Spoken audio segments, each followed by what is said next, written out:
from one county to another, they could encounter sudden and jarring changes in road construction. Flat paved road in one county and what were called unimproved dirt paths full of ruts in the next. Probably kind of like that muddy road that I showed you here at the beginning. But for their part, the roads around Brunswick were usually praised for their quality in this time. I'm going to skip over this slide that I just showed you guys, but the April 1915 issue of American Motorist magazine were notable for their scenery, historic value, or quality, or, in Brunswick's case, all three. American Motorist described Brunswick as a beautiful place and especially rich in legends of old colonial days.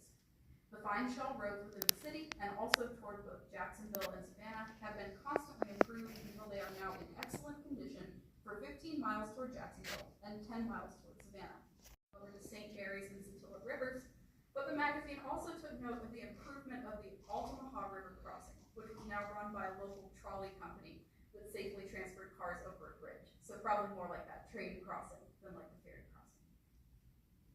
Only a decade after Glynn County's eventful welcome party for the Dixie Highway Commissioners, the road's governing body, which was called the Dixie Highway Association, disbanded. The U.S. numbered highway system was designated in 1926. It officially renamed the rough path of the road that had been the Dixie Highway, U.S. Route 17. The same was true across the country, where named roads were replaced by numbered routes agreed upon by the American Association of State Highway and Transportation Officials. Despite the effort to coordinate and standardize route numbers across the country, these roads, like the named highways before them, were still maintained and updated by state and local governments. Sections of the numbered highways, though, also gained their own regional and national reputations for road quality, attractions, natural beauty, or a combination of those factors. Highway 17 in the Carolinas, Georgia, and Florida was often referred to as the coastal or the ocean highway. Although the roads were overseen by government entities, local commissions, and separated by state districts, there were commissions that helped to build and improve parts of Highway 17. Look at this picture, but Alfred O. Townsend. This picture is from the Brunswick News, but I don't know where it's from. I'm so sorry.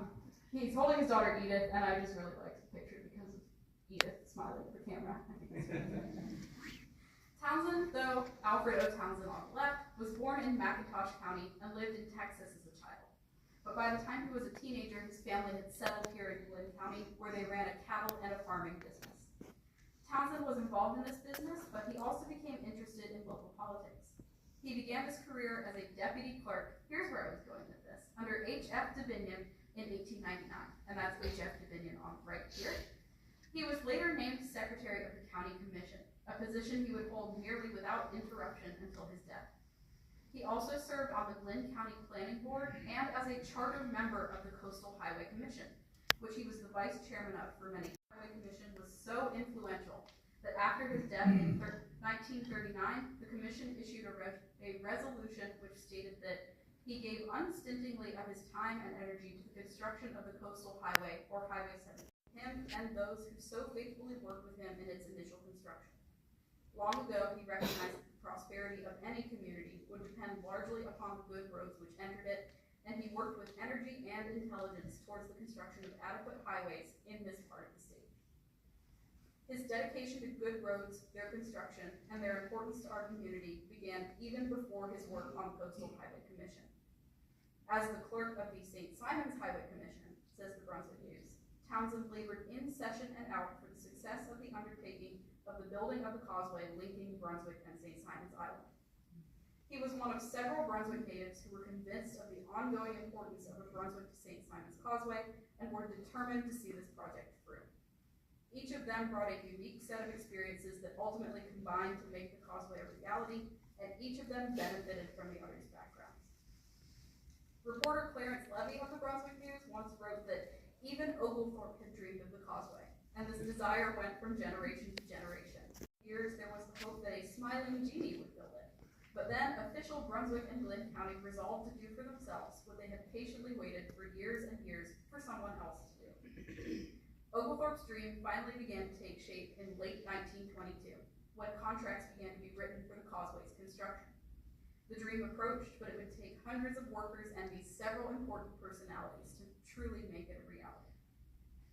In 1923, when this idea for the causeway really began to solidify, one of those personalities was the mayor of Brunswick, a man named Malcolm Baker. The Brunswick News wrote that McKinnon had actively urged the causeway across the marshes. Born in Brunswick on August 31st, 1882, Malcolm McKinnon was the son of Daniel Baker McKinnon, who was engaged in the naval stores business, and Katie Powell McKinnon. Katie McKinnon's father was himself an early pioneer of railroad travel and construction in Georgia, and his grandson would follow in these trailblazing footsteps, while also finding time for civic connections and politics. By 1910, he was on the city council, and he would later serve as city commissioner and then as mayor for a term from 1923 to 1924. Among other positions, he also served as a bridge commissioner on the St. Simons Highway Commission and on the executive committee for the new road, as was described in the program for the causeway's dedication in 1924. To engineer and build the causeway, Mayor McKinnon, along with Lynn County Chairman E.L. Stevens, approached Fernando J. Torras, who proposed a route that departed Brunswick near Gloucester Street and arrived on St. Simons near Gas Point Bluff. According to Georgia's Coastal Illustrated, this proposed route made Torres's idea stand out since the other surveys that had been done had shown a road that left the mainland at Cypress Mills and entered St. Simons at Frederica. Standing out. Like McKinnon, he was born in Brunswick, but he spent only 8 childhood years here before his father sent him to study in Spain. When he returned, he attended the Georgia Military Academy, and he later graduated from Georgia Tech. Even as a student, he seems to have distinguished himself. His profile in Georgia's Coastal Illustrated states, years after his graduation from Georgia Tech, his family learned that his drawings had been framed and hung in the lobby of the engineering building. It was explained that none had done better. His credentials as an engineer and his fluency in 2 languages took him on famous jobs in exotic and out-of-the-way places. Shortly after his graduation, Torras was employed on one of these projects in out-of-the-way places. Over 6 years, in 1913, he engineered and built the Madeira Memorial Railroad, a 226-mile rail line through the Brazilian jungle.